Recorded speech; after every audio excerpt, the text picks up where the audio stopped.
to be the funkiest open in Love it. political Just love it. history. If you see a crazier one, please email us. This sounds like you designing it with a Thank xylophone you. in your basement. Yes. John North and John Becker with a very serious political program inside Tennessee. We're certainly off to that kind of a start. We are. We'd like to welcome one of the most powerful politicians in our community. He oversees a county of almost 500,000 people and a budget of almost $1 billion. We'll probably get there in 2024. Mayor Glenn Jacobs with us this morning. Good to have you with us. Thanks for having me. I appreciate you bringing me on with the band. Yeah, exactly.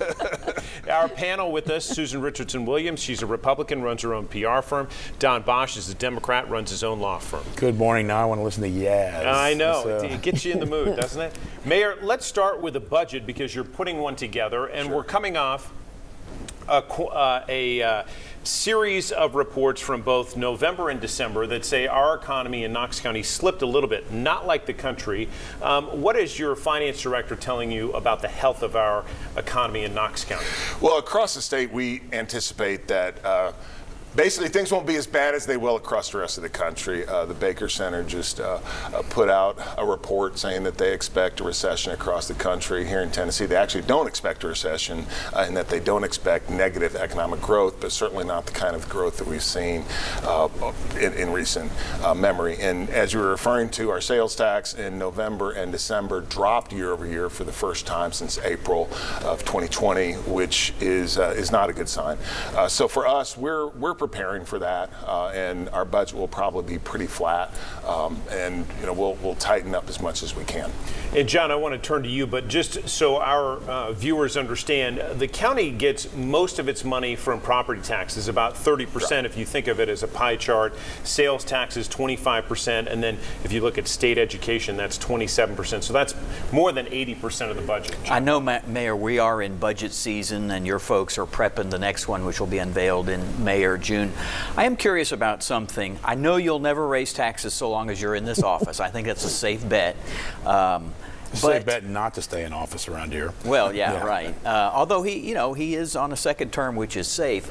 But critics and skeptics would say what we've backed ourselves into a corner with a pledge like that is that it's true, we don't raise the taxes, but we are decreasing our funding or not spending as much as we should, or the demand for services and infrastructure continues to go up, but the pot of money that we use to sort of pay for that is maybe even going down, not keeping up with dollar sort of cost averaging. I'm just curious, how do you deal with something like that?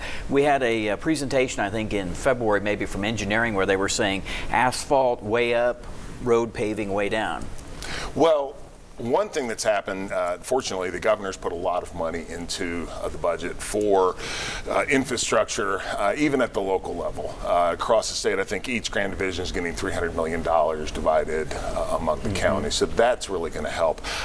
One thing we have to remember is taxes are not something that fall on people and it's just, hey, no big deal, right? For some folks, it is a very big deal. And when we're taking money out of people's pockets, especially if we are looking at a recession, it's more just difficult to get by. So the last thing that we want to do is exacerbate that by the government taking more money out of their pockets. And we don't anticipate a tax increase, a property tax increase. One issue that we do have is property taxes are not indexed to inflation. Sales tax kind of is, but as John mentioned, sales tax only makes up about 26% of our budget.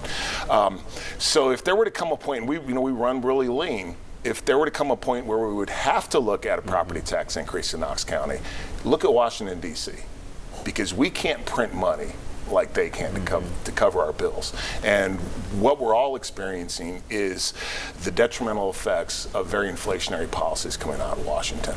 So again, we'll tighten our belt as much as we can. We're actually doing fine because we have seen growth in across the county, both with people moving here, increasing property tax, and that generally is organic, as well as more businesses opening, so we see a slight hike in sales tax. But yeah, it becomes more difficult all the time when you have these inflationary pressures pushing you. I'm sorry, John. I was going to say one follow-up real quick. Debt service is a large burden for the Knox County budget. How do you deal with that, and do you have like a goal where you'd like to knock that down? It's very interesting. We went back and looked at 10 years ago where the county was both spending per capita adjusted for inflation as well as debt per capita per resident. And the numbers are actually lower than they were as far as in real dollars adjusted for inflation than they were in 2012. So certainly we would like to, get both of those numbers down even a little more if we possibly could. But we're actually in a really good place. Yes, we would like to always pay down. We'd like to have no debt. In a county like ours, that's probably not possible. But if you look and you adjust per person and for inflation, we're actually in even a better spot than we were 10 years ago. Mayor, while we're on this topic, just Sure. a quick question. I want to let Susan ask. The increase of value in homes that's occurred really over the last 9 months, has that helped sort of equal the scales? I know property reassessments only happen during certain times, Sure. but I would have to think, values on properties have gone up dramatically. We do not actually, we're prohibited by the state from gaining more revenue from that. So it's locked, and what we have to do is adjust the property tax rate down. That's why I say it's not indexed for inflation. But I still see, just my properties go up slightly. But as far as the number of properties, yes, that does help us. Right. And that's when I talk about that organic growth. That's Right, but that's sort of offset a little bit of the problems that a place like Knox County has, given that the growth is so high here and so good right now. Is that an accurate statement? I'm sorry, as far as? The fact that the growth in Knox County, which has exceeded many other counties, particularly in East Tennessee, that's really sort of helped us locally more than most. Yeah, but there's also the downside of that The cost, infrastructure. Yes, infrastructure. So it probably balances itself out. Fair enough. That's a great question. We're going to get to you, Susan, just a second. We'll take a quick break with the mayor, and we'll be back with more of our conversation right here on Inside Tennessee.